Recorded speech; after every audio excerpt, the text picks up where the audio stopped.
বিরতিহীন রাত ৯টায় বাংলাদেশে আপনাদের সবাইকে আমন্ত্রণ জানাচ্ছি আমি ফারহানা লোপা। জাহিদ হোসেন। জানাবো শিরোনাম। দেশে করোনা শনাক্তের হার ছাড়ালো ৬.৫%। সংক্রমণ বিবেচনায় ছুটি বাড়তে পারে শিক্ষা প্রতিষ্ঠানে।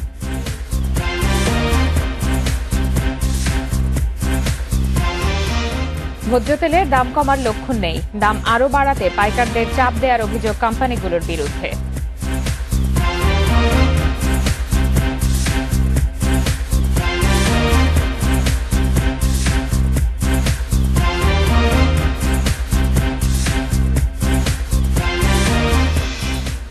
নরেন্দ্র মোদীর ২৬ মার্চের ঢাকা সফরে তিস্তা চুক্তি সহ দুই দেশের অমীমাংসিত বিষয়ে আলোচনা হবে না, জানালেন পররাষ্ট্র।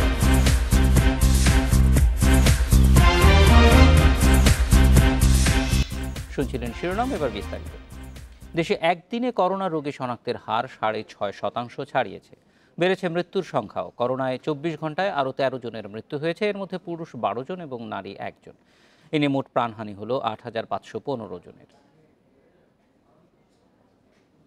১০ মার্চ থেকে টানা ৩ দিনে দেশে হাজারেরও অধিক করোনা রোগী শনাক্ত হয়েছে।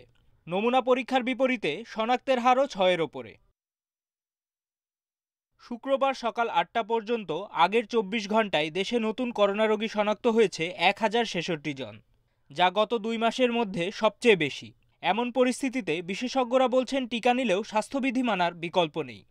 আমরা খুব আশাবাদী ছিলাম যে এটা কমে যাচ্ছে, কিন্তু হঠাৎ করে বেড়ে যাওয়ার তার মূল কারণটা হলো জনগণ কিন্তু খুব স্বাস্থ্যবিধি মানছে না। ঢিলেঢালা ভাব, গা শোয়া ভাব, স্থিরতা ভাব বা খামখেয়ালি ভাব। করোনার নতুন মিউটেশনের বিরুদ্ধে ভ্যাকসিনের কার্যকারিতা নিয়ে এখনও হয়নি পর্যাপ্ত গবেষণা। এ অবস্থায় আগের মতোই কোয়ারেন্টাইন ও আইসোলেশন না মানাকেও দায়ী করছেন স্বাস্থ্য বিশেষজ্ঞরা। শনাক্ত রোগীদেরকে আইসোলেশন করে চিকিৎসা দেওয়া, তাদের সাথে লোকদের কোয়ারেন্টাইন করা, এগুলো একেবারেই হচ্ছে না। শুধুমাত্র বিদেশ থেকে আগত ব্রিটিশ যাত্রীদের ক্ষেত্রে এগুলো করা হচ্ছে। দেশের ভিতরে প্রতিদিন এখন তো হাজারের উপরে রোগী পাওয়া যাচ্ছে। নতুন ১,০৬৬ জন নিয়ে এ পর্যন্ত দেশে মোট করোনা আক্রান্তের সংখ্যা ৫,৫৫,২২২ জন। মাহমুদুন নবী, ইন্ডিপেন্ডেন্ট নিউজ।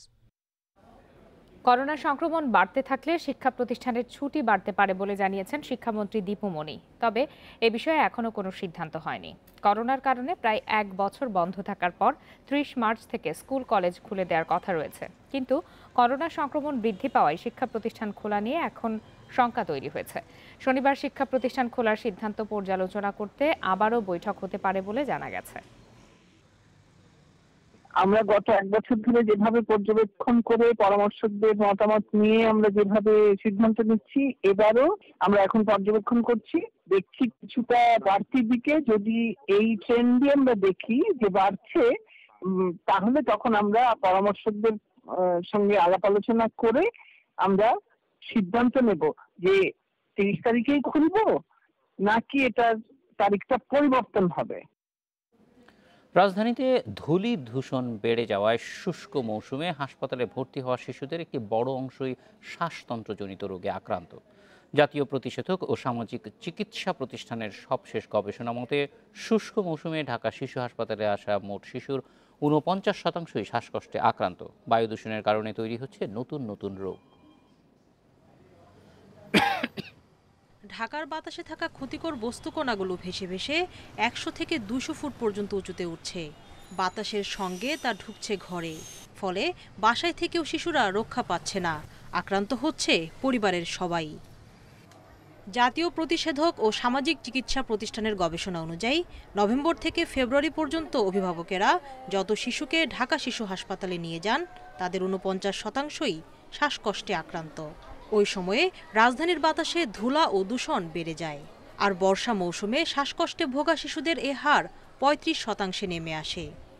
ওষুধ খাওয়ানোর পরে ভালো হয়েছিল, আবার হঠাৎ করে কালকে এরকম হয়ে গেছে।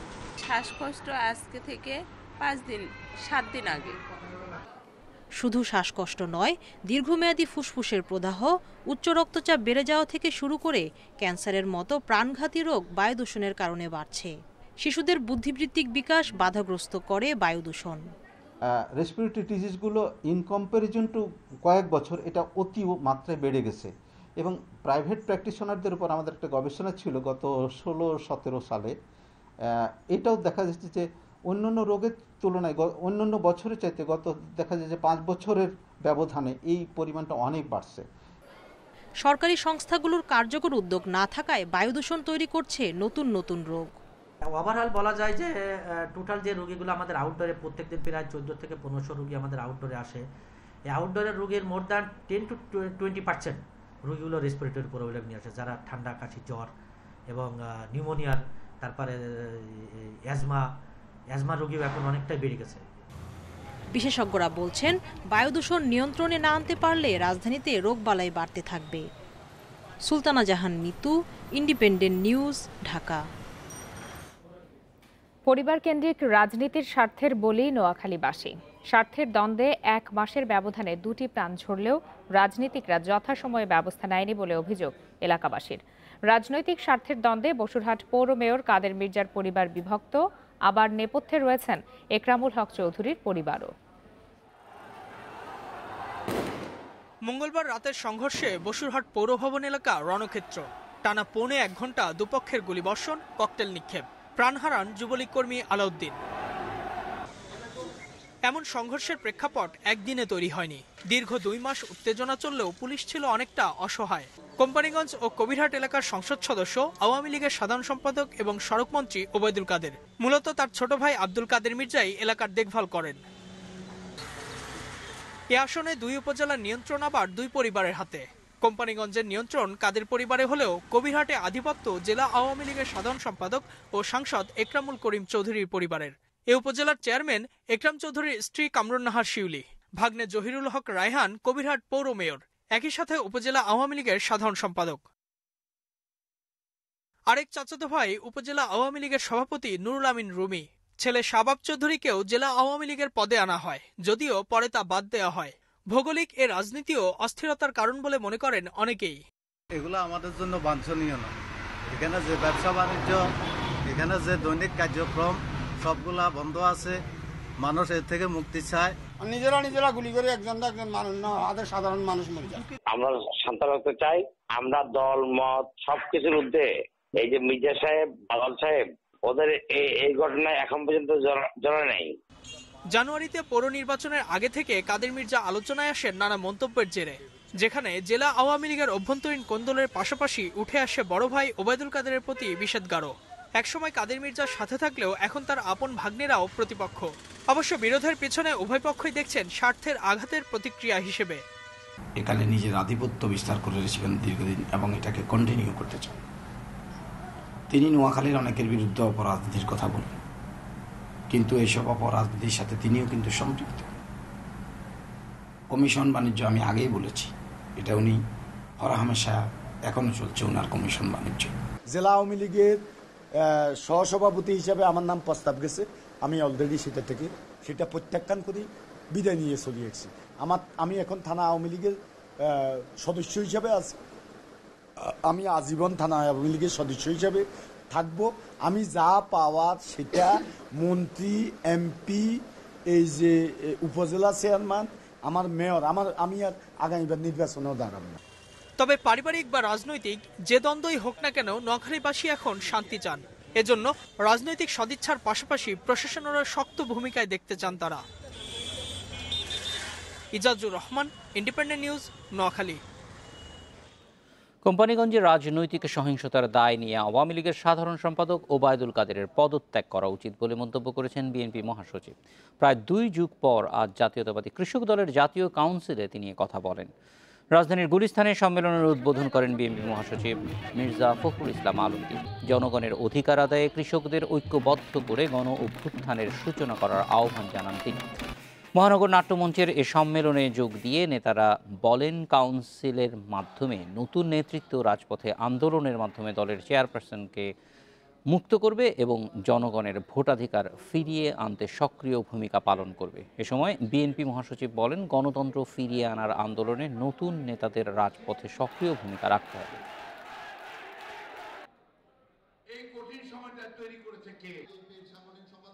কৃষকের ন্যায্য মূল্য দিতে হবে তার পণ্যের,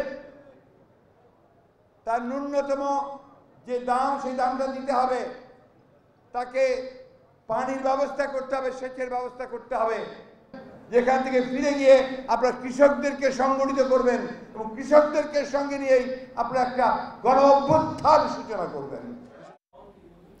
আওয়ামী লীগের সাধারণ সম্পাদক ওবায়দুল কাদের বলেছেন, কোনো আইন করে নয়, বরং জনমানুষের আস্থা ও ভালোবাসায় টিকে আছে বর্তমান সরকার। বিএনপি অকারণে ডিজিটাল নিরাপত্তা আইনের বিরোধিতা করছে বলেও মন্তব্য করেন তিনি। জনগণের প্রতি আমাদের আস্থা শতভাগ, কোনো আইনের বলে নয়। শেখ হাসিনা সরকার টিকে আছে এবং টিকে থাকবে জনমানুষের আস্থা এবং ভালোবাসা। চড়া দামেই কিনতে হচ্ছে ভোজ্য তেল, দাম কমার কোনো লক্ষণ নেই, উল্টো দাম আরও বাড়াতে তৎপর কোম্পানিগুলো। এজন্য বিক্রেতাদের দাম বাড়ানোর জন্য চাপ দিচ্ছে তারা। পাইকারি বিক্রেতাদের দাবি, এরই মধ্যে সরবরাহ কমিয়ে দিয়েছে কোম্পানিগুলো।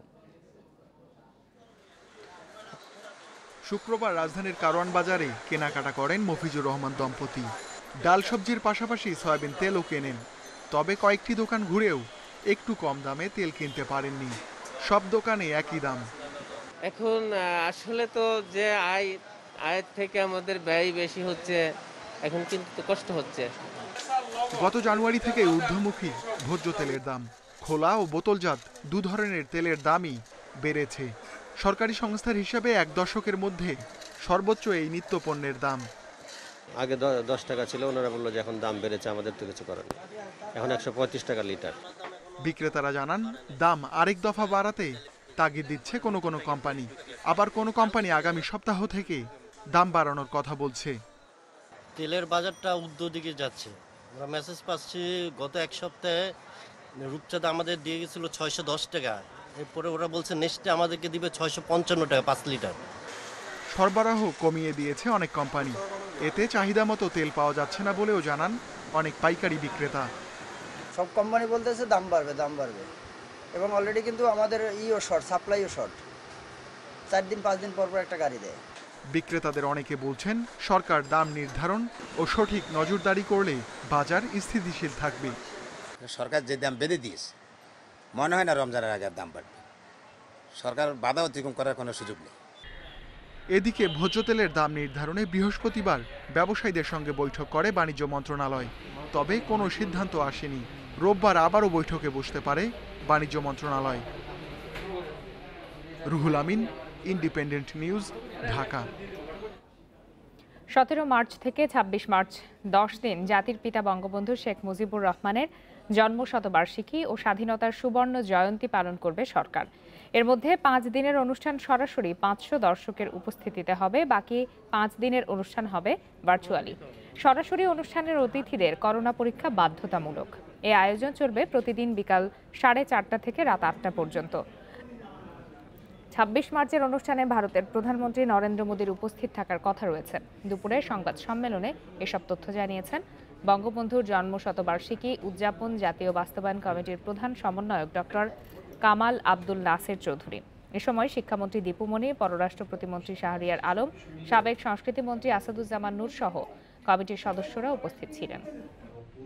17 মার্চ সেদিন প্রধান অতিথি হিসেবে থাকবেন আমাদের বাংলাদেশের মহামান্য রাষ্ট্রপতি, সভাপতিত্ব করবেন মাননীয় প্রধানমন্ত্রী। মালদ্বীপের মহামান্য রাষ্ট্রপতি সেদিন সম্মানিত অতিথি হিসেবে উপস্থিত থাকবেন। সেদিন সম্মানিত অতিথি হিসাবে চীনের মহামান্য রাষ্ট্রপতি ভিডিও বার্তা দেবেন।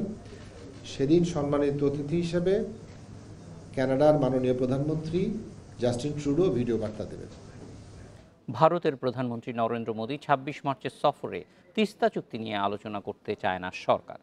তুলে ধরা হবে না দুদেশের অমীমাংসিত বিষয়গুলো। পররাষ্ট্রমন্ত্রী AK আব্দুল মোমেন জানিয়েছেন, বঙ্গবন্ধুর জন্ম শতবর্ষ ও স্বাধীনতার সুবর্ণ জয়ন্তীতে মোদীর আগমন হবে শুধুই উদযাপনের। বঙ্গবন্ধুর জন্মশতবর্ষ ও স্বাধীনতার সুবর্ণ জয়ন্তীতে ভারতের প্রধানমন্ত্রী নরেন্দ্র মোদী সহ 4 রাষ্ট্র ও সরকার প্রধানের ঢাকা সফরকে কূটনৈতিক অর্জন হিসেবে দেখছেন পররাষ্ট্রমন্ত্রী। দীর্ঘদিন ঝুলে থাকা তিস্তা চুক্তি নিয়ে ভারতের প্রধানমন্ত্রীর সফরে কোনো আলোচনা হবে কিনা জানতে চাইলে মন্ত্রী বলেন, এ সফর শুধুই উদযাপনের। ওগুলো বাদ, আমরা যেটা চাই সেটা হচ্ছে এই যে একটি আনন্দ উৎসব, আমাদের এই বড় উৎসবে সব এসেছে, আমরা সেটাই আনন্দিত। আর অন্যান্য ছোটোখাটো জিনিস এইগুলো আমরা তো ভারতের সাথে আমাদের যত ধরনের বড় বড় সমস্যা সব আমরা আলোচনার মধ্যেই দূর করেছি। আর যদি আরও কিছু থাকে সেগুলো আস্তে আস্তে করবো, but this event should not be an occasion. প্রতিবেশী দেশগুলোর বাংলাদেশের প্রতি যে শ্রদ্ধাবোধ, আগ্রহ, একে বিশেষ কূটনৈতিক অর্জন বলেও মনে করেন মন্ত্রী। মেসেজটা কি? আমাদের এই স্বর্ণ জুবিলিতে তারা আমাদের সাথে আছেন এবং সেই সাথে বঙ্গবন্ধুর শতবার্ষিকী উদযাপন এবং ওনার যে ত্যাগ সেইগুলো তারা সবাই অত্যন্ত শ্রদ্ধার সাথে গ্রহণ করছেন। তো ওইটাই তো আমাদের বড় পাওয়া। এর আগে হোটেল ইন্টারকন্টিনেন্টালে এডুকেশন এক্সপোতে যোগ দেন পররাষ্ট্রমন্ত্রী। বলেন, বিদেশে পড়তে আগ্রহী শিক্ষার্থী যেন হয়রানির শিকার না হয়, মানব পাচারের মতো ঘটনা না ঘটে, সরকার তা নিয়ে সতর্ক আছে। রেজওয়ানুল হক, ইন্ডিপেন্ডেন্ট নিউজ, ঢাকা। নিউজিল্যান্ডের কুইন্সটাউনে দ্বিতীয় দিনের মতো দলীয় অনুশীলন করেছে বাংলাদেশ ক্রিকেট দল। কোয়ারেন্টিন পর্বের পর অনভ্যস্ততা কাটিয়ে ওঠার চ্যালেঞ্জ টাইগারদের। নিউজিল্যান্ডের কন্ডিশন অনুযায়ী অনুশীলনের ছক সাজিয়েছে ম্যানেজমেন্ট।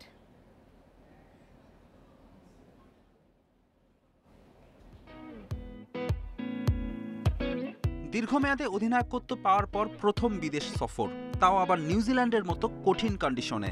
কন্ডিশন আর স্কিল সময় সাপেক্ষ ব্যাপার, কিন্তু মনস্তাত্ত্বিক প্রস্তুতিতে তো বাধা নেই। অনুশীলন শুরুর আগে এভাবেই মনোবল বাড়ানোর চেষ্টা তামিমের। দীর্ঘমেয়াদে চাওয়া লড়াইটা হোক দল হিসেবেই। 14 দিনের কোয়ারেন্টিনের পর অনভ্যস্ততা বড় চ্যালেঞ্জ। সর্বোচ্চ পর্যায়ের ফিটনেস ছাড়া সুযোগ থাকবে না দাঁড়ানোর। রিদম ফিরে পাওয়ার মিশনে ফুটবল সেশন আর রানিংয়ে গুরুত্ব ফিজিও নিকোলাস লির। সবশেষ সিরিজগুলোতে ভাবনার কারণ হয়ে উঠেছিল ফিল্ডিং। ডাউন আন্ডারের ভিন্ন কন্ডিশনে কাজটা আরও কঠিন। গ্রাউন্ড ফিল্ডিং আর ক্যাচিংয়ে ঘাটতি কাটিয়ে ওঠার চ্যালেঞ্জ ফিল্ডিং কোচ কুকের। বিশ্বকাপের পর অ্যাওয়েতে রীতিমতো ধুকেছে টাইগার টপ অর্ডার।